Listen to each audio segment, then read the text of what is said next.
Álvarez Mesa, soy biólogo, he dedicado a este curso ya años de años, han pasado muchas promociones profesionales, y a veces pues, cuando salen de acá, se ven motivados, yo algunos la patología urológica la manejan relativamente bien al final del curso, pero cuando viene ya la parte de talleres, de portafolios, realmente me deprime. Porque todo lo que les he enseñado no se pone salir. Entonces, en eso quiero ya instarlos a ustedes a que asimilen bien y sean coherentes, ¿no? O sea, lo que uno les enseña acá es para que lo utilicen a la hora que ven sus pacientes. Entonces, eso es importante tenerlo claro. Yo el año pasado revisé los portafolios y la verdad que me deprimí un poco, ¿no? Porque uno se esfuerza para darle las cosas que digamos, no tenía que pequeño para entender lo que le voy a explicar, porque trato de hacerlo de manera en luz. O sea, el que no entiende acá ya pues, debe estar en otra cosa. Pero cuando a la hora de los portafolios me dicen cosas que ya me sacan del cuadro. Primero, vamos a hablar de temas que tienen que ver con sexualidad. Preferentemente del varón, pero de la mujer ya lo verá cuando habla de ginecología. Pero no sea la patología urológica, tiene que ver también con patologías ginecológicas, las mujeres. Pero todo lo que voy a tocar acá son temas netamente académicos.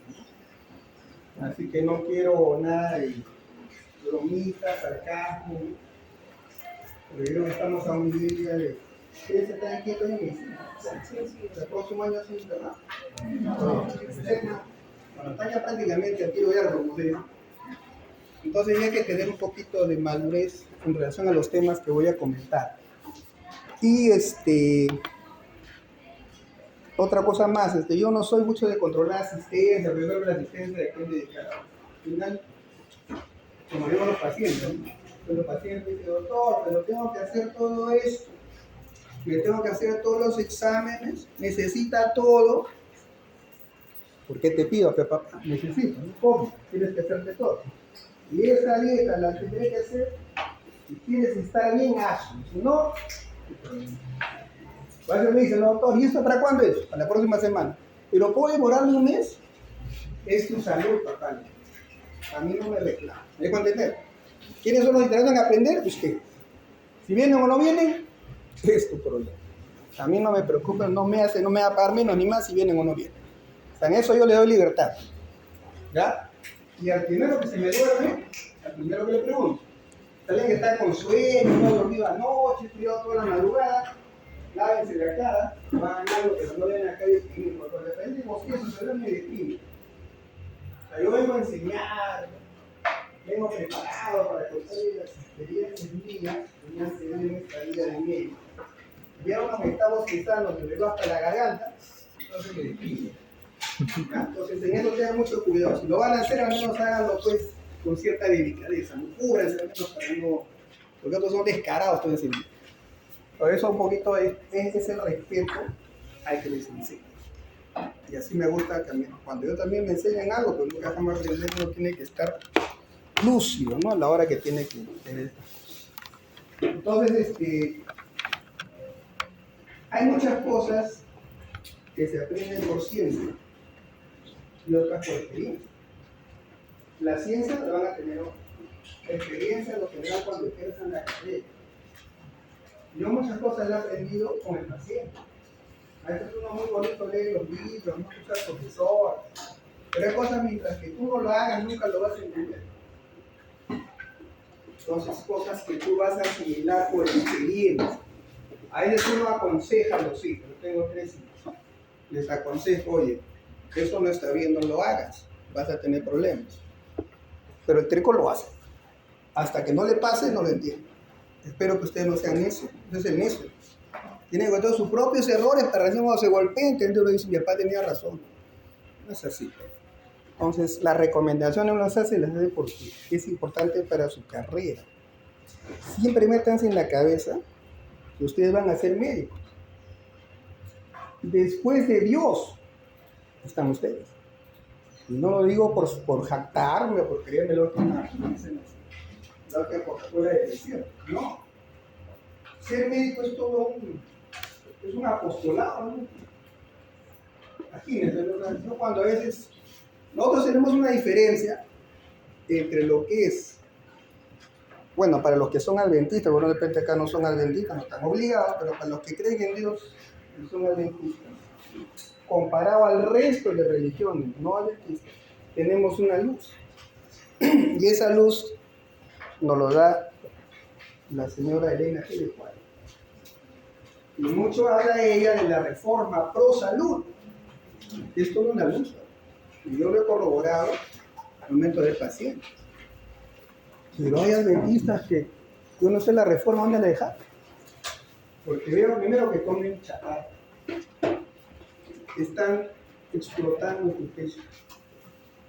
Y otras problemas que no puedo decir, pues, no es el área. Entonces, ¿por qué no somos consecuentes? Si tenemos la luz, reflejemos la luz, pues, no reflejemos tinieblas. O sea, yo nunca voy a aconsejar a un paciente lo que no tiene.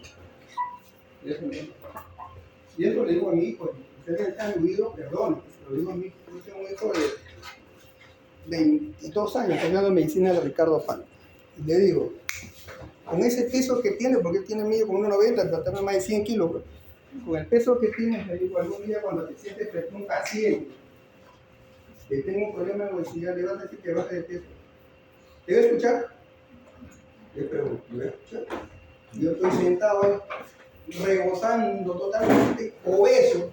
Te va a entender que el señor coma sano, baje de peso. ¿El paciente qué va a decir? ¿Y este qué mierda? ¿Está peor que yo? ¿Se dan cuenta? Hay que ser consecuentes. Si nosotros predicamos salud, reflejemos. Yo recibo todos los días pacientes impotentes. Vienen por impotencia, por disfunción eréctil, lo que vamos a hablar ahora. Y no vienen porque simplemente se producen ellos, vienen porque ya la mujer los tiene al borde del abismo. ¿Sí? Son problemas de pareja. Y por eso y son temas que a veces en la iglesia no se lo van a decir. No siempre les he dicho. Y deben enseñar temas de salud, como nosotros, no los teólogos. Entonces me gustaría algún día, y lo dije el año pasado, cómo me gustaría hacer un curso, ¿no?, de terapia de pareja, estoy hablando. Donde un urólogo les hable a los hermanos de lo que es la patología del varón. Y que la hermanita escuche, que lo entienda. Y viceversa. Como es que una ginecóloga, no ginecólogo, ginecóloga que es mujer, le hable a los hermanitos de cómo se siente la mujer y qué problemas tiene. Nos entenderíamos más, porque veríamos la patología que hay detrás. Porque yo veo muchos problemas familiares de pareja que es un origen en una enfermedad y que la mujer lo desconoce y no lo entiende al varón. Cuando un varón no puede tener relaciones sexuales porque es una disfunción eréctil, lo primero que piensa la mujer, ¿qué es? ¿Qué crees? Que le está sacando.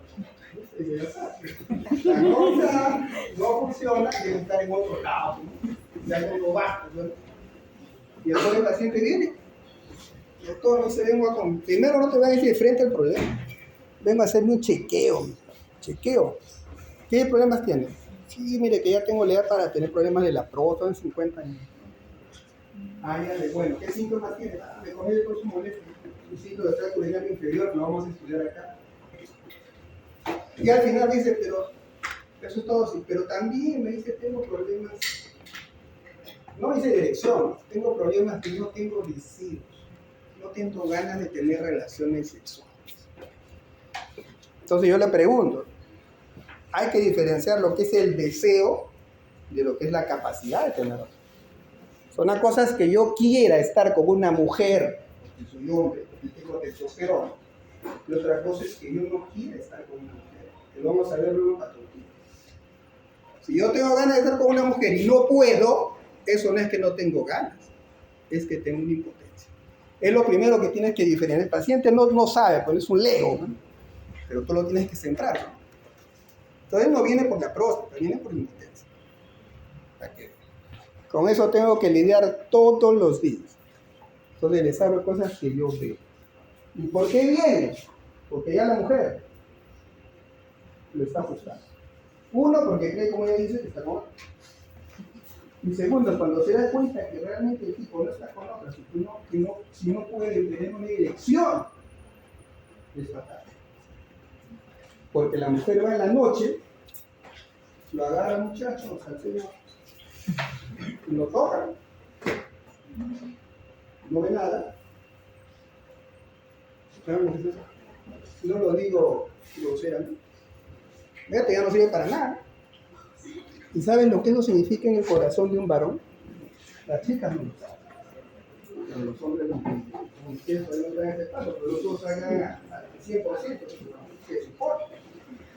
Entonces, eso es una puñalada en el corazón. Porque la erección es parte de tu masculinidad, de sentirte varón, hombre, el dueño de la casa, el que manda, el que pone lo que pone. ¿Y eso por qué se da? Por tu testosterona. ¿Te das cuenta? Por eso a veces a mí me sorprende cuando critican a la gente. Es la clásica, ustedes lo han visto en los TikTok que publican ahí todos los días, ¿no? Está la mujer con su pareja, su esposa, no sé yo, y sube una mujer despampanante, enseñando todo, ¿no? Y la mujer lo mira a él. ¿Y él qué hace? ¿Qué hace el que no vio, no? ¿Han visto o no? ¿Qué hace el que no vio? Yo lo vuelvo a mirar y él se hace el que no vio. Imagínense. La mujer ahí despampanante, impúdica, lujuriosa, libidinosa, el pobre hombre tiene que estar con los ojos cerrados. Pero es antinatural, o es malo, o es pecador, porque mira, es malo. Ajá. Responde, sinceridad. Entonces acá viene el tema. No ponga punto. Acá viene el tema, ¿no? O sea, nosotros como varones, y las mujeres no lo van a entender mucho, pero nosotros tenemos un instinto tribal. ¿Qué implica eso? De que tenemos testosterona, que nuestros testículos funcionan. Y la testosterona es parte de ti. Es parte de que tú sientas una atracción por el sexo opuesto. Imagínate que los hombres no tuviéramos testosterona. No tuviéramos atracción por el sexo opuesto. Hace tiempo que la raza humana habría desaparecido. Porque no habría por qué tener hijos. No tengo ganas, cada uno por su camino. Pero ese instinto natural que lo puso Dios tiene una finalidad. Pero eso a veces nos traiciona. Pero hay una cosa, yo digo, ver a una mujer despampanante, mirarla, ¿es un pecado? ¿Cuánto es el pecado? No es pecado, no es. Pero si tú vuelves a ver, ya con las conversiones que hay, no puedes decir nada, haciendo otra cosa, eso es adulterio por fornicación. Imagínate la diferencia. Entonces, ¿es pecado ver? Es pecado ver, pues miren nomás. Eso le digo porque sí, yo lo aseguro y le pongo acá 10 pastores y le pongo el despampanante y los 11 van a mirar. Pero no es que hayan pecado, no es que hayan pecado, sino que es el instinto natural, conocerlo. Ahora, que van a mirar y a comer, ahí sí ven el acto. Ya no necesitas hacerlo, ya miraste, ya está difícil. El acto ya es consecuencia de tus problemas mentales. Pues va a venir el micrófono. Doctor, ¿Qué dice, Maya? el ingeniero Danilo dijo que iba a venir alguien, pero creo que ahora están en una reunión, entonces van a venir un poquito más tarde. Pero si quiere comenzar. Sí, pero el problema es que no me da el fondo. Bueno, vamos a avanzar entonces. Está veniendo a sector de introducción. ¿Dónde está mi puntero también hay? Bueno, Doctor, si quiere yo. pero mejor sería que lo llames a él. o lo vayas a marcar, porque ese bandido no va a venir. Voy a ver. Y le apura, tú le cuentas que se vaya, está casado. Entonces, vamos a tener clases del día del 4. Las dos primeras, vamos a ver los temas relacionados con lo que es el tema de la elección. Y haremos un break ahí.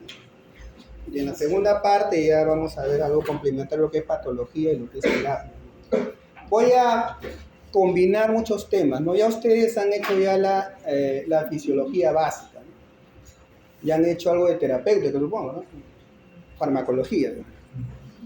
Entonces yo voy a integrar lo que es la fisiología, la anatomía y la terapéutica. Ya nosotros estamos en la parte clínica. Ustedes pasaron el ABC. Ahora va a ser la parte de la línea, que es lo que nosotros vemos. Y la pediatrología es una especialidad que ve mucha patología, sobre todo masculina principalmente, pero también ve patología femenina y patología pediátrica, ¿no? Yo siempre recuerdo cuando yo un tiempo ejercí como médico general, yo nunca quise ser pediatra, ¿no? Yo a los niños les digo. Pero cuando yo trabajé como médico general, lo que más vas a ver son niños y mujeres, ¿no? Problemas ginecológicos, ginecobstétricos y problemas pediátricos. Entonces llegó un momento en que no me acuerdo que hice la especialidad hospital Carrión en el Callao, y por áreas del destino, una cosa del destino, pues tuve que volver a donde yo me nombré, que era en la ciudad de Pomabamba. ¿Alguien está de Ancash? ¿Alguien? ¿No hay alguien en todo el Lima? Bueno, ahí hay. En Ancash tenemos el callejón de Guaylas, que es Huaraz, Carato, es zona turística, y tenemos el callejón de Conchuco, que es la zona un poco más rural. Y el callejón de Conchuco está en la provincia de Pomabamba, o Pumapamba, Pampa de los Pumas, porque ahí había pumas, bueno, ahora ya se han extinguido, ¿no? Pero en el tiempo había pumas. Y hay un hospital rural, hay un apoyo, es un hospital que... Y yo me acuerdo cuando yo trabajaba, yo comencé trabajando en la selva, en la ciudad de Lama, en el pueblo de San Martín. Ahí hice mi serum, terminé el serum, es un programa marginal que se hace después de terminar la carrera, para que pueda controlar la residencia, lo que sería. Y ahí me fui a trabajar a Tarapoto. Y de Tarapoto, cuando llegué al hospital, bueno, la idea de un médico siempre es comenzar a tener cierta estabilidad laboral, primero, ¿no? Y eso implica qué cosa, o sea, entrar a trabajar a un lugar, primero te contratan como tercero, no vinculado. Acá en el Perú estoy hablando, los que son de otro lugar, bueno, es diferente. Luego para hacer un CAS, y luego va a ser un personal nombrado, ¿no? Y el nombrado ya tiene una serie de privilegios, digamos así. Pero yo quería nombrarlo. Y cuando llegué a Tarapoto eran 3 plazas para nombramiento, eran 2 plazas, y había 3 médicos para nombrarse, yo era el tercero. Y ahí respetaban la antigüedad. Los dos llegaron primero, ellos primero se nombran, y tú cuando haya otro te nombras. Bueno, dije que se había llevado uno, tengo cabello. Y cuando estoy en eso, tenía una tía que trabajaba en Pomabamba, y nada. Me dice, sobrino, no dice, vente al hospital, tenemos 5 plazas de nombramiento. Y no hay ni un médico que se presenta. Yo dije, mejor me quedo a esperar acá, me voy a la fija. Mejor me voy a la fija. Entonces hay un amigo que hasta ahora siempre que me presto los días conmigo, que cubren el fin de semana la guardia, yo regreso y te devuelvo. Nunca regreso. No, en mi guardia, ya te voy a ver el otro día. Entonces me nombré, y cuando fuéramos 5 médicos para 5 plazas. Bueno, al menos la aseguramos. Y de ahí me fui a la especialidad de acá en Lima, el Hospital Carrión, la pediatrología. Y luego volví, porque en el Carrión me dijeron, si te quieres quedar tienes que hacer algo más. Porque estás de nuestro nivel, no sumas. Ya regresé. Porque también me pedían, ya, tienes que venir porque nos falta gente. Fui a trabajar allá. Y allá pues hace de todo, ¿no? O sea, terminé siendo más ginecólogo, cirujano general, cirujano. Porque en ese hospital, y tuve la suerte, yo realmente agradezco a Dios, porque ese hospital estaba a 8 horas de Huaraz, que es la ciudad más civilizada de Ancash, de esa zona. O sea, si tú tenías un sufrimiento fetal agudo en Pomabamba y querías tú llevarlo hasta Huaraz, 8 horas, ¿te aguantaría? Sí. Como en el camino. Entonces, ¿qué hago yo? ¿Me quedo con brazos? No soy ginecólogo. ¿Lo dejo morir? No. Hay lugares o sitios donde tú tienes que hacer lo que puedas, todo lo que puedas. Y la ley te faculta. En vez de no hacer nada. Y ahí operamos, pues, hacíamos cesáreas de cada rato. Sacamos a los niños, pura anestesia general, ni siquiera tenemos raquín. Ahí comenzó a operar peritonitis, pero todo se volvulaba. Vólvulos, peritonitis, apéndices, todo lo que puede operar. Me duró. Bueno, dije ya, al final, tengo que irme a Lima, porque tengo familia. Y me vino una posta, un centro de salud. Y ahí comencé a ver pues, niños, mujeres, más niños, mujeres. Y un día, estaría 2 años, una señora me dice, doctor, usted es un buen pediatra. Una puñalada en mi corazón. Si yo odio la pediatría, ¿qué hago acá? Y me fui al hospital. Y ahí espero me cuida. Bueno, esa es la historia. Bueno, vamos a comenzar por el tiempo nos queda corto. Ojalá que nuestro amigo quiera marcar el chico de. Bueno, vamos a hablar ahora de la erección. ¿Qué es la erección? Es el resultado de una compleja interacción, dice, de eventos vasculares y neurológicos de las estructuras que conforman el pene. Y aparte la erección es el primer indicador, o sea, es la primera fase de la respuesta sexual masculina que tiene que ver con la excitación. Entonces, ojo a la primera parte. Es un fenómeno neurovascular. O sea, ¿qué significa? Si a mí se me afecta algún tema que tiene que ver con la inervación de un órgano, me va a producir una falla.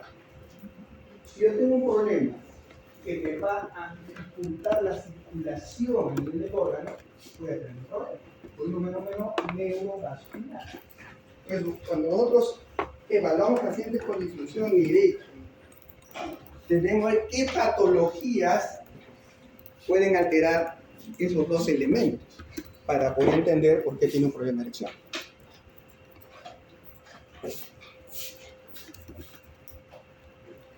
Entonces, lo primero que hay que saber es que no hay que satanizar a la erección, ¿no? O sea, la erección es parte natural de nosotros, de los varones. Es nuestro funcionamiento normal, nuestra fisiología normal, no es que estamos mañosos, así es. Justamente dice, un hombre joven, como la mayoría que están acá, que gozan de buena salud, va a llegar hasta experimentar 10 erecciones diarias, mínimo 10, de las cuales esta frecuencia y la intensidad comienza a disminuir inexorablemente con el paso de los años. O sea, mientras el hombre comience a envejecer, la erección ya no está frecuente y no está intensa. Por eso a veces digo coloquialmente en mis pacientes, cuando tú eras joven, eras cantidad. Ahí vas, tenías relaciones, como dicen en los 3, 5 al hilo, pero no tenías calidad. Ahora que tú eres mayor, no vas a tener frecuencia, pero vas a tener calidad. Basta que hagas una, pero lo hagas bien, es suficiente. A unos quieren ya la edad 50, 52, quieren que tener cosas, pero antes tenían, después ya tenían, y ahora ya no es lo mismo. Entonces, esa es la fisiología normal. Ahora, y aparte de eso, hay erecciones que son espontáneas, pero luego veremos cuáles son los estímulos. Y estas van pues en promedio de entre 5 veces, y estas pueden durar hasta 15 a 40 minutos. Es una erección. Cuando veamos el tema de eyaculación precoz, por ejemplo, vamos a ver que muchos pacientes no llegan ni al minuto de tener una erección para poder tener relación. Comparen con eso. Entonces, para que vean el problema de la patología que vamos a ver. Y veremos luego por qué. Entonces, vamos a estudiar lo que son las fases de la erección. Vamos a encontrar 3 fases. Podemos poner más penumbra. O junten eso porque está muy... No sé,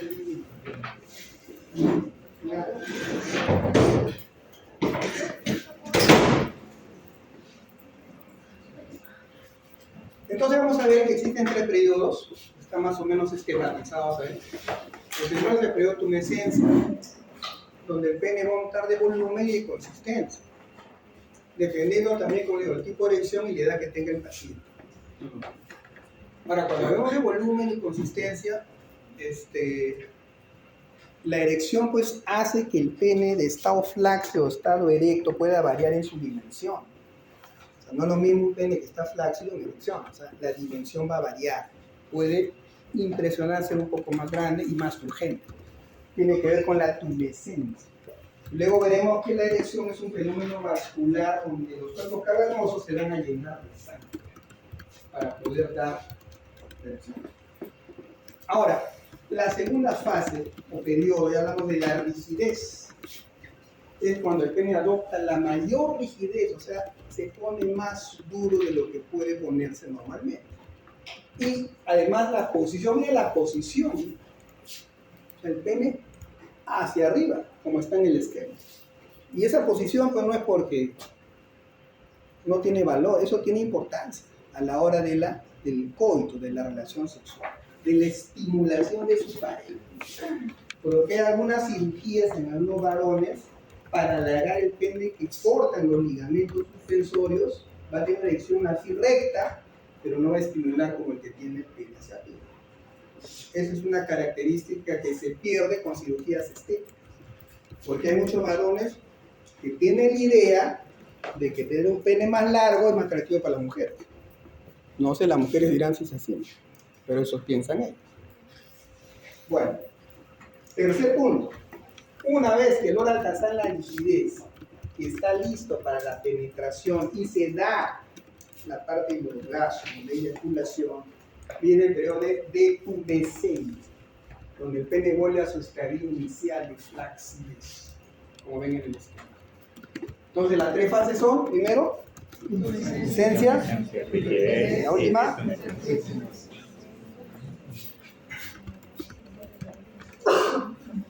entonces, como ya hemos visto, vamos a entrar ya en materia. Estamos hablando de un fenómeno neurovascular. Entonces, el componente neurológico tiene que ver mucho con las fibras nerviosas del sistema parasimpático y las fibras que están a nivel medular entre S2 y S4. ¿No? Y estas donde actúan sobre las células endoteliales. O sea, estamos mezclando ya nervios con vasos sanguíneos. ¿Ven interacción? Neurovascular.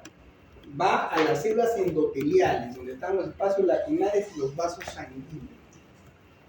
Ese es el fenómeno neurológico. Y el componente vascular tiene que ver con el aumento del flujo. Estamos hablando de sangre arterial hacia el pene. O sea, al ir la sangre arterial al pene, a los cuerpos cavernosos van a producir la turgencia del mismo. O sea, estamos ya dentro del primer periodo, que es la rigidez. Y eso no va a disminuir el flujo venoso de retorno. Es un mecanismo veno-oclusivo, lo cual impide la flacidez. A ver, traduciendo a cristiano. Llega la sangre al pene, pero como es el fenómeno clásico, la sangre viene y luego la sangre regresa. Es un intercambio a nivel capilar. Pues la sangre llega al pene, pero la sangre no debe regresar, porque si regresa inmediatamente nunca se ve erectar el pene. Entonces, por lógica, digo yo, la sangre llega, pero tengo que tratar de mantener el corazón lleno de sangre. ¿Cómo hago eso? Ocluyendo, disminuyendo el flujo venoso de retorno. Eso habla ahí, ¿no? Que disminuye el flujo venoso de retorno. Eso hace que tú sostengas la erección, o sea, que mantengas el cuerpo venoso lleno de sangre. Cuando no mantienes eso, viene la flacidez. Vamos a ver después cómo esto implica en el fenómeno de erección y disfunción eréctil. Entonces, esto tengo claro, el fenómeno neurovascular. Y otra cosa que quiero aprovechar acá, esto tiene que ver mucho con el sistema parasimpático. Recuerden eso.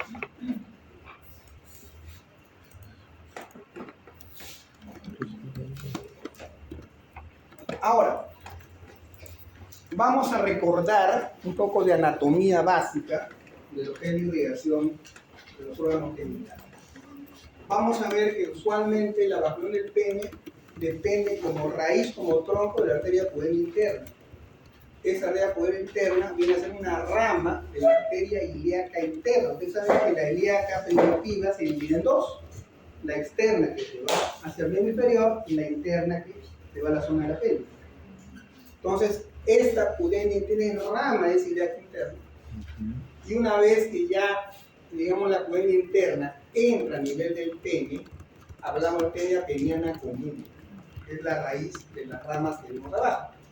Esta arteria peniana común se va a ir en 3 ramas: la vulvo-uretral, la dorsal del pene y la arteria cavernosa con media del pene. Ahí está la descripción. La vulvo-uretral, la primera en aparecer, y perfora la fascia de Buck para entrar en el músculo bulbo esponjoso y luego las ramas anteriores para los poros cavernosos y posteriores para el bulbo. Siempre recuerden la fascia de Buck, es importante porque la fascia de Buck es la que envuelve a los dos cuerpos cavernosos y el cuerpo esponjoso.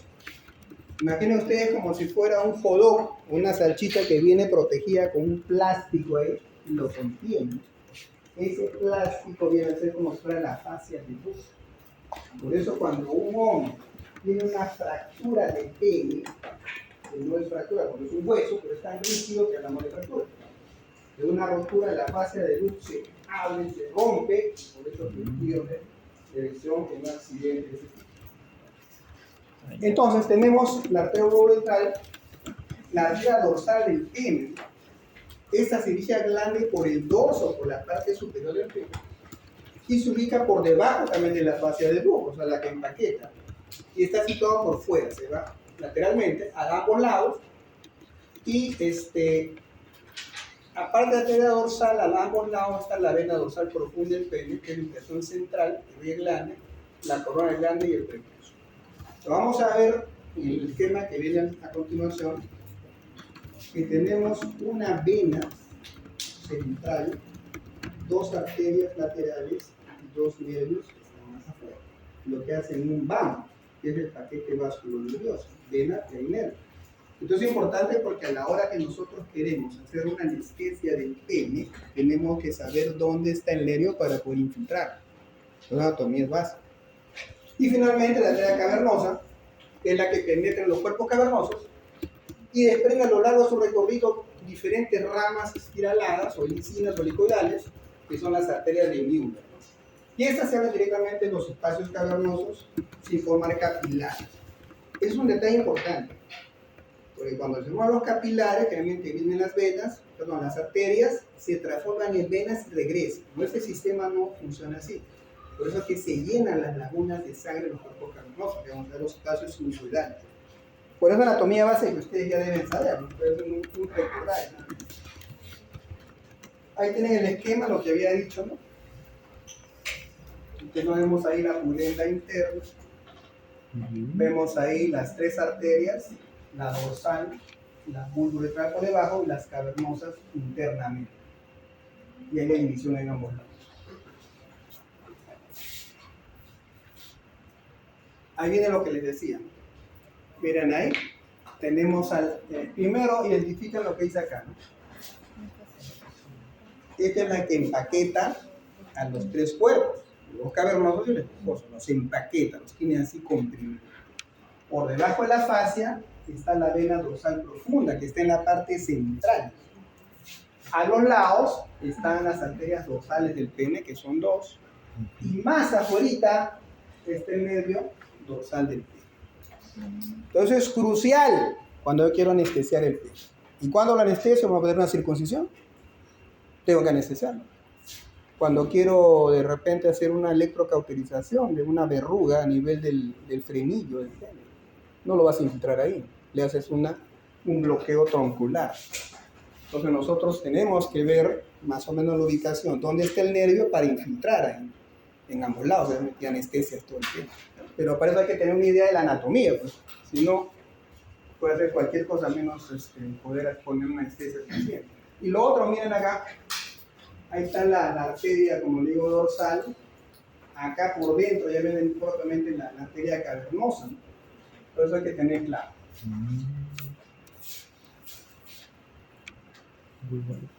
Entonces, digamos algo sobre el tema de inervación. La inervación peniana, como les había comentado, ¿no? Tenemos ahí 2 nervios dorsales, miren la imagen, lo que está en amarillo. Entonces, estos nervios pudendos, que son nervios de tipo somático, porque tenemos nervios pudendos y cavernosos. Los pudendos son de tipo somático, los cavernosos son de tipo autonómico. Los somáticos son los que se van a transformar los pudendos en nervios dorsales del pene. Y brindan inervación somática y sensitiva. Son fibras simpáticas y sensoriales. Y los cavernosos pertenecen al nervio autónomo, que nacen ya de ¿dónde? El plexo nervioso prostático, pero una nueva combinación de fibras aferentes parasimpáticas y simpáticas. Y estas van a tener a nivel de las anastomosis arteriovenosas y las arterias helicinas. Entonces miren acá, ven estas arterias, esas que están dentro del cuerpo cavernoso son las arterias helicinas. A ese nivel llegan los nervios cavernosos. Entonces hay que tener claro ese tema. Y lo otro, que estas arterias helicinas están en los pasos lacunares y estos están circundados de ¿qué? El músculo. Recuerden eso porque eso tiene que ver con la fisiología y la erección. Entonces tenemos la neurofisiología de la erección, más o menos lo que ya les dije, vamos a resumirlo. La erección autónoma de los cavernosos, erección somática, nervios dorsales del pene. La inervación autónoma tiene dos componentes como en todos los sistemas. Un sistema simpático y la contraparte que es el parasimpático. Acá viene lo que hay que grabar. ¿Quién da la erección? El sistema parasimpático. O sea, si yo le pregunto, muchachos, chicos, la erección es un fenómeno de qué tipo? Desde el punto de vista autonómico. ¿Qué van a decir ustedes? Parasimpático. ¿Y lo contrario qué sería? ¿Qué es lo contrario de la erección? La simetría. ¿Y de qué tipo es? Simpático. Fácil. Entonces, nuevamente, la erección es parasimpático y la flacidez es simpática. Siempre contrapuesto. Eso es el punto de vista autonómico. Para el punto de vista somático, ya entran los nervios dorsales, que están en ese paquete vascular nervioso, que te dan la parte sensitiva, pues lo que hay que anestesiarlo para que el paciente no le duela, ¿no? Ahí viene el dolor, la sensibilidad. Y la parte motora, que ya es de acuerdo al efecto eferente. Entonces, todo eso tiene que ver con la parte somática y lo más principal para nuestro tema, la parte autonómica.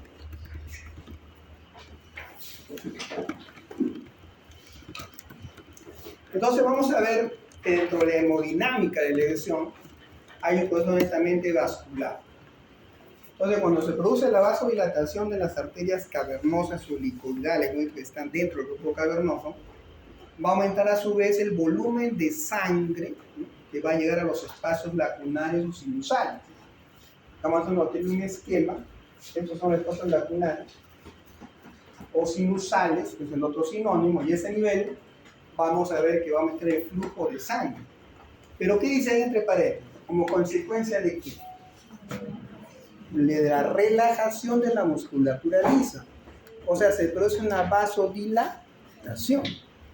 Y lo contrario sería la vasoconstricción. O sea, cuando el músculo se contrae, se activa, se produce vasoconstricción.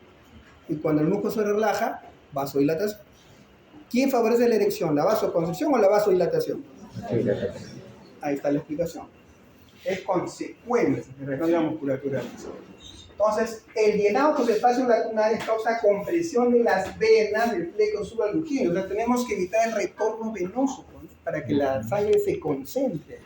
Entonces, este llenado implica la compresión. O sea, esto va a comprimir periféricamente a lo que es el plexo subalunquino de los cuerpos cavernosos del pene. Entonces, ¿qué va a hacer? Va a primar el umbral arterial, ¿ya?, en contra del drenaje venoso. Por eso, ¿qué hará? Que de manera progresiva aumente el volumen y la presión en los cuerpos cavernosos. Y lo otro, que la presión intracorpórea simplemente estabiliza a un nivel próximo, casi a nivel de la presión arterial sistólica. O sea, esa presión sobre el pene casi se equipara con la presión de la arteria que ustedes le toman cuando toma presión a un paciente. Esa arteria sistólica casi es al mismo nivel, se va a producir la presión sobre el cuerpo cavernoso. ¿No? Y eso va a determinar finalmente la tumescencia y la rigidez máxima, que va a facultar que el pene pueda producir la erección y pueda realizar el coito. Entonces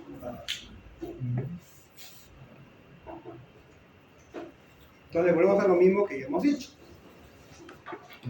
La estimulación parasimpática dijimos que tiene que ver con la erección. Y la simpática con la detumescencia, con la flacidez. Entonces, si la estimulación parasimpática tiene que ver con la erección, ¿qué nos tiene que facultar? ¿La vasoconstricción o la vasodilatación? ¿Ves qué fácil? Ojalá que no se olviden.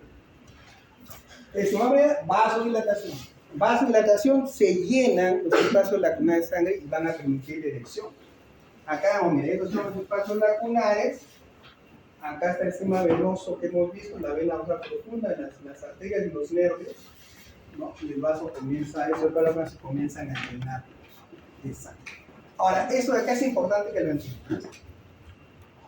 Por eso lo he separado en dos. Uno es la célula endotelial, o sea, la parte vascular, y otro es el músculo liso del mismo vaso. Entonces, son dos elementos, ya que si bien lo parecieran parte de lo mismo, pero que actúan de manera independiente.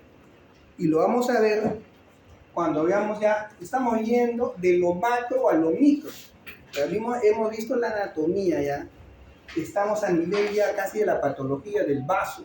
Y vamos a entrar ahora a lo que es la parte microscópica, los neurotransmisores que tienen que ver con eso. Estamos viendo de lo macro a lo micro. Entonces ya estamos a nivel del endotelio, del músculo liso vascular en el cuerpo cavernoso.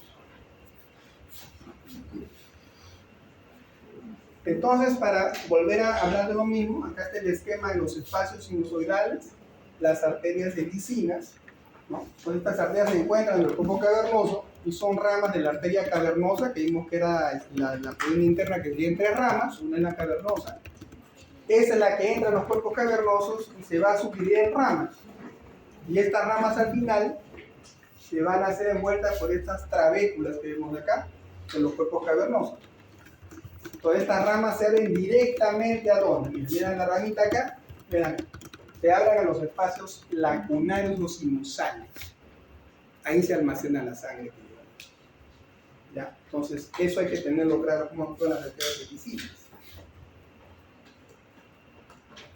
Ahora ya vamos entrando en el terreno más importante. ¿Por qué? Porque en base a eso, que se estudió, se comenzó a ver la terapia para la polio. Siempre vean esto, ¿no? Ustedes siempre, cuando ejerzan la medicina, van a ver cosas que ahorita no lo entienden, en ese momento lo van a entender. Yo cuando fui, por ejemplo, cuando estaba en la selva, o sea, les voy a contar mis experiencias porque eso es donde yo aprendí realmente estas cosas. Por eso ustedes lo ven así como teoría, pero en la práctica ven lo que realmente es. Cuando yo fui a la selva, yo trabajé en la Malige y yo comencé en salud, terminé el Cerón y pasé a Minsa, al hospital de Lamas. Y ahí habían mujeres que tenían abortos, o sea, que habían abortado espontáneos. Entonces, cuando hay un aborto espontáneo, la mujer sangra, hay que hacerle un legrado químico para desangrar. Hay que quitarle todos los restos sanguíneos que se contrae el útero y tapar. Porque si la mujer no puede sangrar, se muere, tiene protección. Entonces me llama la enfermera del hospital, porque ahí había solo 3 médicos. Uno estaba de turno en el día y el otro creo no le tocaba turno y otro no sé dónde andaba. Y a veces no había médicos.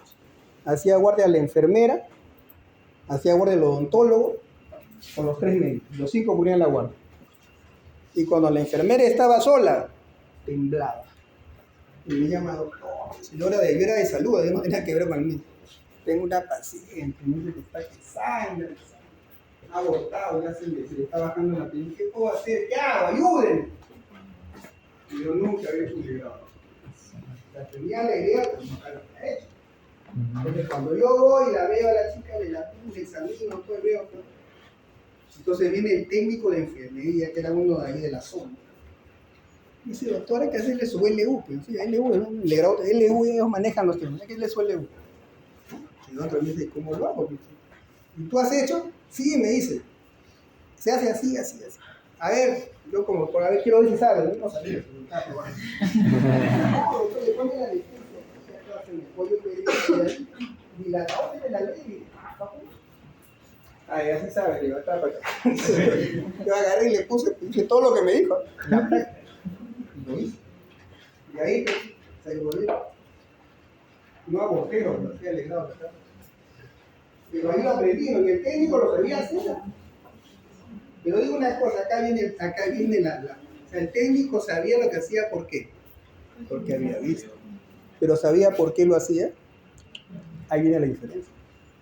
Nosotros como médicos podemos hacer muchas cosas, pero diferenciamos del resto en que sabemos por qué lo hacemos. Por eso viene la fisiología. Yo tengo que saber por qué le doy un fármaco. Es como un boticario. Usted pone una botica, y no todos los que tienen son farmacéuticos. Muchos son técnicos, nomás que ya saben, ya han visto y le dicen, señor, me duele la cabeza. Ya, tómate un metamisol. O estoy con fiebre, dale un panadol. Porque ya saben, porque han visto, son empíricos. Pero pregúntale, ¿cómo actúa el paracetamol en la fiebre? No sé, pues, pero sirve. Ah, ¿ves? Ustedes no pueden hacer eso. Ustedes saben por qué. Ustedes son científicos. Ustedes no son empíricos. Nunca pierdan eso. El que no lee ahorita y te mira, muchos de los médicos son empíricos. ¿Por qué? Porque no lee. Porque se quedaba solamente en la parte militar al que sabía. Pero no aprenden mucho. Cuando ustedes no saben, no pueden saber qué dicen. Busquen su libro, vean mi clase, me dicen, me acuerdo. Para que sepan por qué lo hacen. Porque si no van a hacer como un tiempo de enfermería, es decir, una, deben saber cómo van a saber y no aprender con más. Estamos con respeto, por favor. Somos médicos, somos científicos. Nunca olviden eso. Entonces, miren lo que le decía. Acá ya estamos entrando al tema ya microscópico. Tenemos endotelio y fibra muscular. Y acá entran a jugar los neurotransmisores. ¿Ven lo que dice acá? ¿Qué es? ¿No leas? No, socio. Ese es un marcador, un neurotransmisor fundamental para el tema de la relajación de la fibra muscular, lo que no marca cosa, la vasodilatación. O sea, relajas a la fibra muscular y el vaso se dilata. Y si el vaso se dilata, se llena de sangre. Y si se llena de sangre, nos da la turgencia para una erección. ¿Es un fenómeno de qué tipo? Parasítico. ¿Se dan cuenta cómo va subiendo caos? Pero vamos a llegar a eso. ¿Por qué es importante eso? Porque acá va a comenzar lo que es la importancia de la farmacoterapia. Cuando todavía yo estudiaba, no había el Viagra.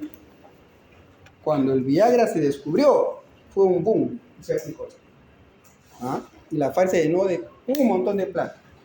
Por 5 años, de ahí todo el mundo decía, ¿por qué estudiaron esto? ¿Ven la importancia? Bueno, seguimos. Es solamente para que vean un vistazo general. Ahora, acá viene. Acá entremos en ese. Finalmente, ese mecanismo fisiológico que hemos visto. La erección se produce ¿por qué? Por la liberación del óxido nítrico. Y es fundamental entender. El óxido nítrico, ¿quién lo produce? Las neuronas. Y el endotelio sinusal y también las zonas musculares, la misma de los cuerpos cavernosos. O sea, no solamente lo producen las neuronas, ¿eh? Neuronas, endotelio o también zonas musculares lisas. O sea, todas pueden producir óxido nítrico. Pero ese óxido nítrico es fundamental a la hora de la estimulación sexual. O sea, cuando comienza el fenómeno de la erección. Es un fenómeno tipo parasítico. Entonces ya tenemos un elemento que se libera, que es el óxido nítrico. Este óxido nítrico, ¿qué es? Es un potente vasodilatador. Y dijimos que la erección es un producto de la vasodilatación. Entonces, ¿cómo actúa? Este actúa a la guanilato ciclasa. ¿Para la síntesis de qué? De un mediador intracelular crucial, que es el GMP-cíclico. Traducción al español, guanosina monofosfato-cíclico, GMP-cíclico. Y este GMP a su vez es un derivado del GTP, este guanosina fosfato, que no me interesa mucho, el GMP-cíclico, para que sepan de dónde viene. Entonces, de este mediador va a depender la relajación del músculo liso de los cuerpos cavernosos. Lo cual va a pedir ¿qué cosa? Que se llene de sangre. erección. Entonces, repito, el óxido nítrico es un potente vasodilatador que activa ¿a quién? A la guanina. Y esta a su vez va a ser un mejor para qué? Para que produzca el GMP5. Ya eso está acá en un esquema. Fatalmente bien. ¿Dónde está el delegado? ¿Dónde está el equipo? Nada. Bueno, voy a tener que seguir así, pero me voy a llamar a Segura, que es el responsable. Le hago por la vida en este de... Está de duelo, ¿no? El equipo es un bloque de velorio.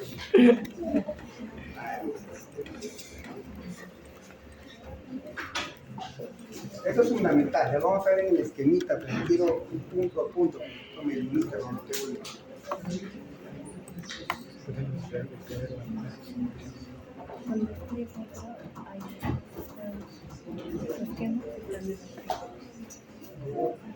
¿Cuál? Los imágenes están en artículos, parte de referencia a los artículos encontrados en el cielo y encontrados aquí. Oye, no viene aquí mucho, no, estoy explicando, no tengo ni puntero de madera, nada para explicar. Ya estoy a la madera, necesito el puntero, necesito el audio, no estoy voz en pelo, ¿no? Por favor. Ya. Bueno, ya les he dicho, Estaba entonces, leyendo de... vamos a avanzar. Estaba leyendo... Miren acá. Esto que está en rosado, ¿qué es?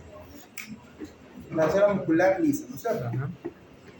Y lo que está afuera, miren los estimulantes. De ahí arriba está la célula endotelial. Y acá están los nervios distrérgicos. Estos nervios distrérgicos son nervios cavernosos. Son neuronas que liberan ¿qué? Oxígeno. Entonces, es una fuente la parte de los nervios, como dice ahí. Y otra fuente, las células endoteliales. ¿Van a producir cosa? Óxido nítrico. Ese óxido nítrico que se produce por las vías, lo tenemos ahí en puntitos amarillos. ¿Entra a dónde? ¿Qué es eso? La fibra muscular lisa. ¿Y actúa sobre qué sustrato? Lo vemos acá. Esa es la guanilato ciclasa, que es esta enzima. Y esta que dice ahí es importante para el paradigma del mediador intracelular crucial, que es el GMP5. Entonces, esta de acá, miren, actúa y transforma el GTP en GMP5. Y este GMP cíclico, dice ahí, ya es el mejor de cuál dependerá qué cosa, la relajación del músculo liso de los cuerpos cavernosos. Y lo cual, al producir la relajación del músculo liso, vuelve así, produce vasodilatación y se produce el erección. Entonces vamos a ver acá un tema. Ese GMP cíclico, ya para ir complicando la cosa, va a activar acá a una proteína quinasa. O sea, una vez, ese es el mecanismo que va a producir ¿qué cosa? Que va a reducir la concentración de calcio dentro de la fibra muscular. ¿Y eso qué va a hacer? Va a relajar al músculo, a la fibra muscular lisa, que va a producir finalmente la vasodilatación y la erección. Eso es lo que a nosotros como hombres nos conviene. Pero la cosa no es tan bonita como está ahí. Entonces, ¿qué pasa? Ya viene el lado oculto de la fuerza, como es. Y aparece este bandido, que es la fosfodiesterasa enzima. Que luego veremos cuál es la maldad que hace. Hasta ahí todo está bonito, ¿no? Pero cuando aparece esto, ya es el demonio en persona. Para los que queremos tener una buena elección, que no es la mayoría. Avanzamos. Entonces, los vasos endoteliales van a producir óxido nítrico, que activan a la guanina ciclasa soluble para formarla y transformarla en GMP cíclico. Hasta ahí todo lo tenemos claro.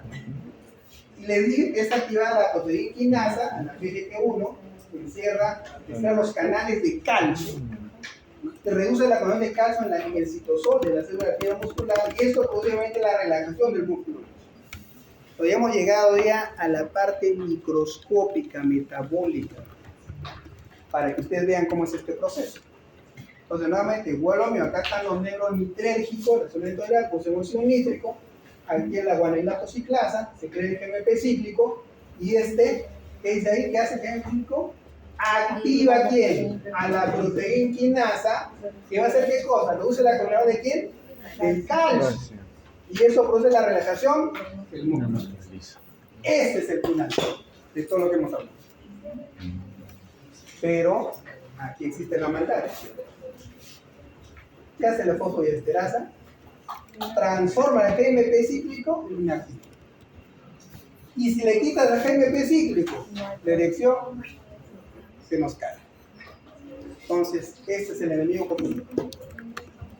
¿Y sabes por qué le digo eso enemigo? Porque produce pues una impotencia en muchos pacientes. Y saben una cosa, todos los fármacos que actúan, comenzando por el Viagra o sildenafilo, inhiben a este bandido. O sea, lo aguanta, quédate ahí, no molestes. Y la erección se mantiene. Pero cuando se activa, adiós erección. Ese es el principio activo de los inhibidores de fosfodiesterasa. Y a la cabeza el sildenafil, el milagro de la farmacología. ¿Se dan cuenta? Y para eso han tenido que algunos romperse la cabeza y estudiar todo este sistema para aplicar terapéutica farmacológica. Entonces acá viene el tema, ¿no? Y a eso voy. Ese paciente viene donde mi paciente con impotencia. Me dice, doctor, escuché, me dice, doctor, yo vengo a la botica, a la farmacia, me dice, y el boticario que atiende me ha dicho que bueno para mi problema es el Viagra, o la Viagra, me dijo así que me dio a ver. Bueno, le digo, pero ¿lo has tomado? Una vez ya probé, me dice, no me hizo bien, nomás me dolió la cabeza, me puso la cara roja.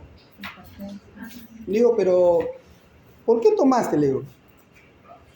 No, pues me dijo el de la botica, ¿quién es ese fulano?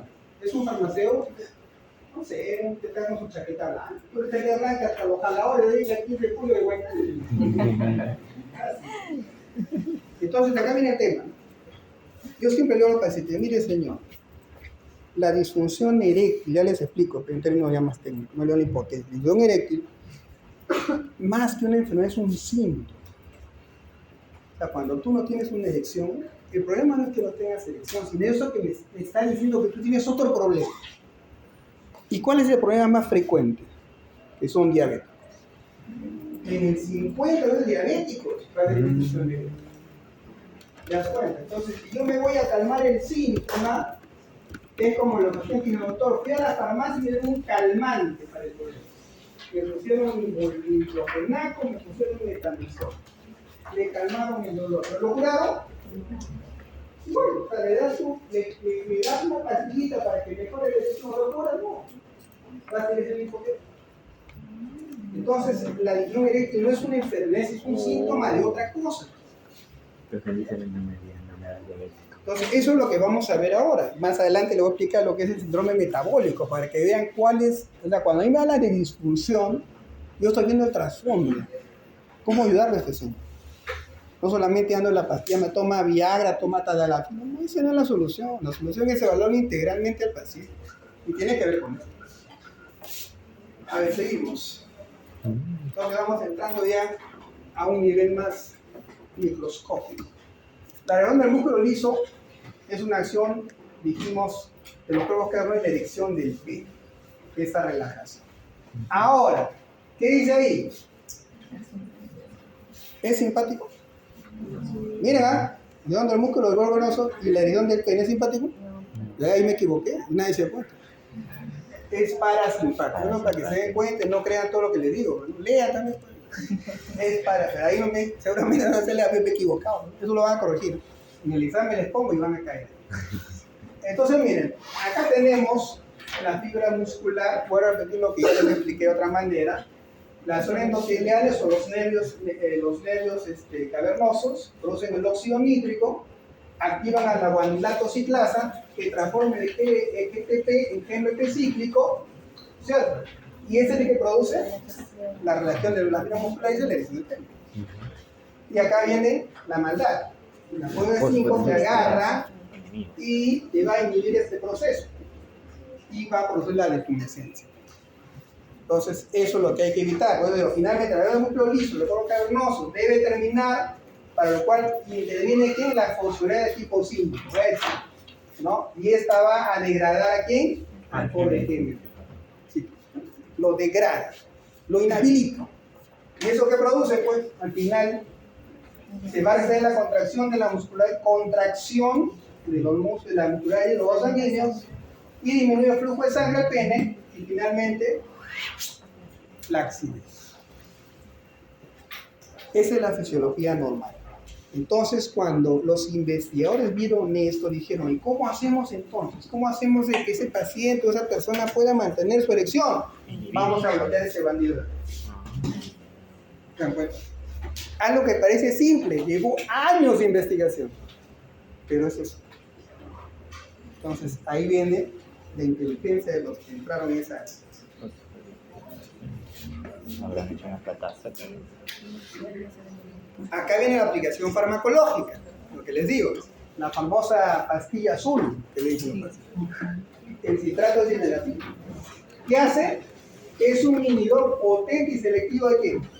Del malvado de la película, de la fosforina de tipo 5, la fosfodiesterasa de tipo. De tal manera que al degradarla o al inhibirla, evita que se degrade el TPP cíclico y el paciente sostendrá por un tiempo más el efecto relajante vasodilatador del óxido nítrico, por ende, va a favorecer la erección de la mujer.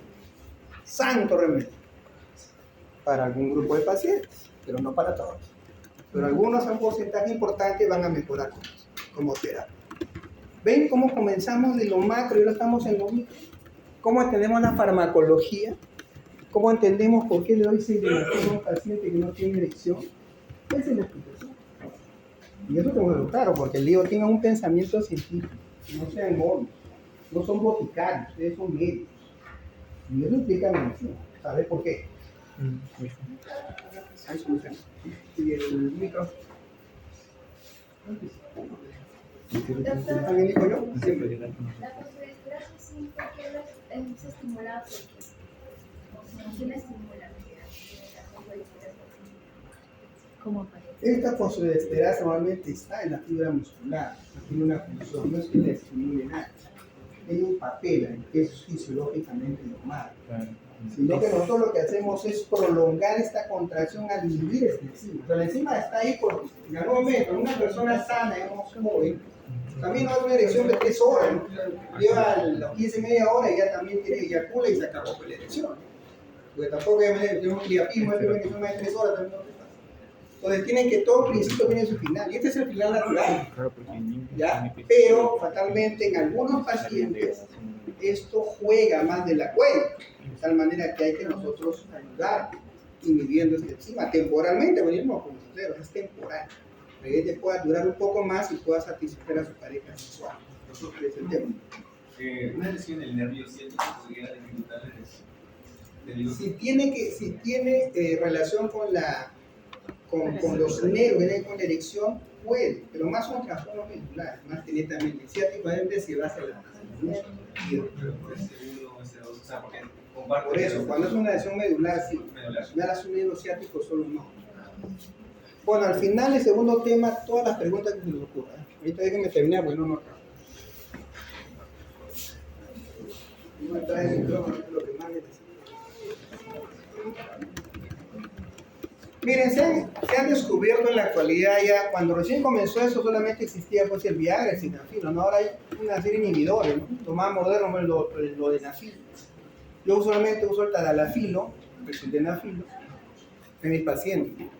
Entonces, esas células moleculares son los inhibidores de la fosfodiesterasa 5 y esos son los que están disponibles actualmente. Y ya saben cuál es el efecto y la acción. Bueno, ya entendiendo esto, es importante que lo tengan claro porque de esto vamos a ver luego la patología y cómo aplicamos la terapéutica. Ya les di el ABC, o sea, esto ya no pueden equivocarse. Ahora voy a hablar un poco para terminar esta primera parte de lo que son los tipos de erección. Entonces, existen 3 tipos de erección en función a la organización del sistema nervioso central que se involucra. Y también dependiendo de los neurotransmisores encargados de convertir estos estímulos de diferentes estados de tono muscular. Siempre la fibra muscular lisa. Recuerden eso, cuerpo cavernoso. Entonces se ha dividido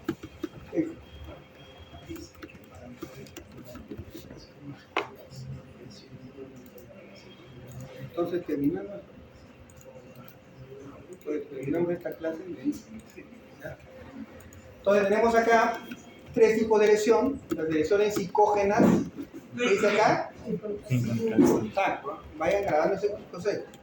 Las reflexógenas con contacto. Y las nocturnas, que son de tipo central.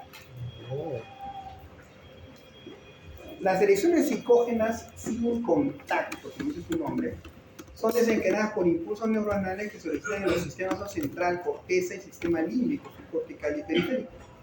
En otras palabras, ¿qué tiene que ver? Con las imágenes sexuales, que pueden originarse en respuesta a estímulos eróticos, visuales o auditivos a través de la fantasía.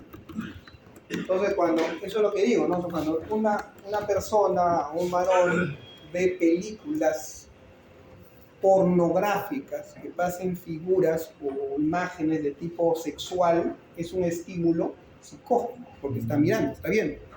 Cuando tú ves una mujer despampanante que pasa por y te quedas mirando, es una imagen sexual y te produce pues un efecto psicógeno. Entonces, este estímulo no solo puede ser visual, puede ser también auditivo, ¿no? Tú escuchas, estás durmiendo, pones un audio y escuchas a una mujer que gime de placer. Es un estímulo para ti como varón, sin que la veas, ¿no? Está gimiendo, entonces también es visual. Y lo otro cuando fantaseas, ¿no? Cuando te imaginas que al costado tienes a la mujer más bella del mundo, estás fantaseando. Todo eso son direcciones tipo psicógenas sin contacto, porque no toqué a nadie, solo miré, escuché o aluciné. Entonces, la entrada sensual precisa centralmente se transmite por vías neuronales a un centro neuronal que está donde la médula espinal está entre quiénes, entre la 11 dorsal y la L2, la segunda lumbar. Entre T11 y L2 está el centro de la erección tóraco-lumbar. Por eso, su compañero hablaba, cuando hay un traumatismo vértebro-medular y comprimes o compromete esta parte, esta zona, todo ese paciente no va a poder tener erecciones psicógenas, porque ya le cortaste la vía. Por más que vea, le traes a un que tiene una fractura medular a ese nivel, le pongan a la mujer más despampanante, semidesnuda, no va a pasar tanto, porque ya esta vía no funciona. ¿Entiendes? Entonces, a partir de ahí, los impulsos neuronales fluyen hacia el lecho vascular. O sea, una vez que ya se estimuló, van al lecho vascular pélvico y van a favorecer la erección. Erección psicógena, sin contacto. Tipo 2. Erecciones reflejas con contacto. ¿No? Aquí sí ya viene el contacto. Seriamente un estímulo táctil en el pelo, el área genital, y un arco reflejo con raíces sacras. ¿Dónde están? En S2 y S4. El centro de la erección sacra, a diferente del anterior que era tóraco-lumbar, psicógeno. Esto ya es sacro, reflejo, contacto. Entonces, las erecciones psicógenas son más comunes, dice, durante la adolescencia y la juventud, o sea, la psicógena, o sea, en la edad que están ustedes. Mientras que la erección refleja de este tipo predomina ya en los años más maduros del varón. ¿Ya? Todo eso es importante tenerlo claro. Por eso que les decía que cuando a veces venían los pacientes con problemas de erección a consultar, ¿no? Ya se quejan de la pareja. Cuando hablamos entre nos, entonces viene, me agarra y me desprecia. ¿Ven la imagen ahí? Pero si encuentra algo duro, se emociona, ¿no? Pero si encuentra una mal agua, ya, entonces, imagínate el pobre varón cómo se siente. ¿Para qué estoy acá? Necesita ayuda de otro tipo. Y finalmente, las erecciones nocturnas que son no sexuales, que tienen que ver con un efecto central, es de origen mesencefálico. Y estas ocurren de manera espontánea y sin estimulación. La actividad eréctil nocturna puede parecer percibida por los hombres que duermen, bueno, se dan cuenta, que aunque la mayoría de los hombres notarán una erección cuando amanecen, se desvanecerá después de miccionar y que a veces puede acceder a la polución nocturna. Usualmente, en gente más joven que todavía no tiene actividad sexual permanente, puede haber los famosos sueños húmedos, ¿no? Soñaste algo que a veces te acuerdas o no te acuerdas, y apareces con la truza mojada o manchada de secreción seminal. Es una polución nocturna. Es una erección de tipo central, no sexual. Entonces, estas lesiones nocturnas ocurren solo durante el sueño del movimiento ocular rápido, tipo REM. En ese momento se produce este tipo de erección. Entonces, en un resumen, la primera erección, ¿cómo era? ¿Qué tipo? Primero, Psicógena. psicógena. ¿A qué nivel se produce? La médula columnar. La segunda, reflexógena. ¿A qué nivel? Sacro. La última, a nivel central, mesencefal. ¿Ven los niveles? Ahora, esto es importante lo que le mencioné al principio. ¿Cuál es el rol de los andrógenos en el varón? O sea, estamos hablando que la relación entre los niveles androgénicos y la declinación sexual relacionada con la edad es sumamente compleja, ya que la sexualidad en el varón añoso está afectada por muchos factores. Recuerden, eso es multifactorial. Influye en la evolución fisiológica en los niveles hormonales, o sea, baja la concentración de testosterona, que es el andrógeno principal, factores psicosociales y enfermedades orgánicas que son frecuentes a esta edad, por ejemplo la diabetes mellitus, para que den el origen de este tipo de problemas. Y la actividad sexual puede incrementar los niveles de testosterona, así como la disfunción eréctil puede encadenar disminución de los niveles de andrógenos serios. ¿Qué dice acá? Y eso a veces algunos no los entienden. O sea, mientras el varón tenga a determinada más actividad sexual, ¿qué incrementa? Los niveles de testosterona. Entonces, decirle a un hombre que está ya con un problema de erección a media tabla, o sea, todavía no es impotente, pero ya tiene una erección débil, pues no termina, tengo que estimular que tenga más actividad sexual, porque eso lo va a ayudar a ¿qué? A estimular el testosterona. ¿Me dejo entender? Y hay muchos mecanismos, que lo vamos a ver después cuando hablamos del sistema metabólico. Entonces, cuando sucede el envejecimiento, se tarda más tiempo en alcanzar la erección. No es como cuando el varón es joven. ¿Ya? Se requiere mayor estímulo en la persona. Y esto es importante, las mujeres no lo entienden. Por eso les digo que es importante explicar. ¿No? Yo creo porque vienen las parejas. Y la señora viene con el señor de 50 años, ella de 40.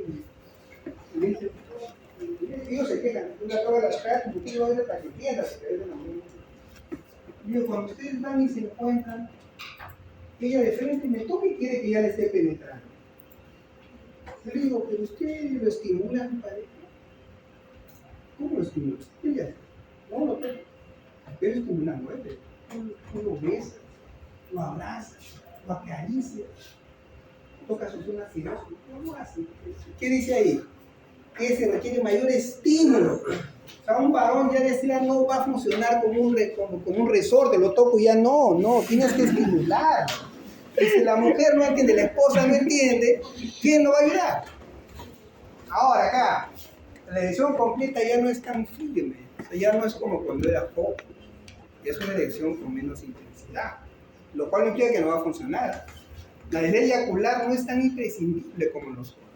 Y ocasiones no se deja llegar no se desea llegar al orgasmo, o sea, no necesariamente tiene que eyacular, de repente no eyaculó y la mujer llegó al orgasmo y ya no me quedó.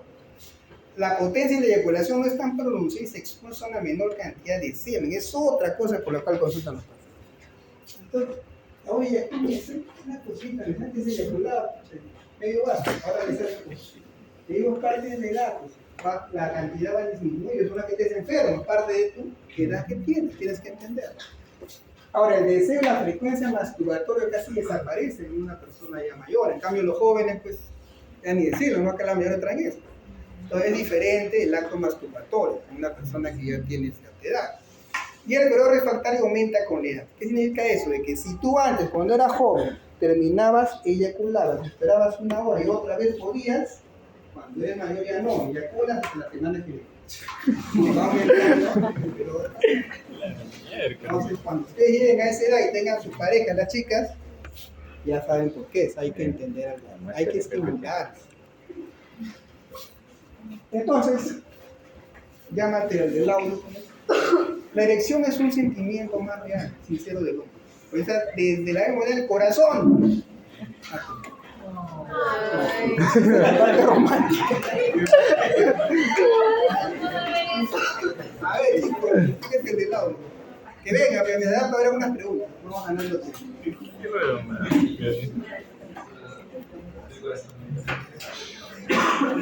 A ver, le quiero preguntar a mi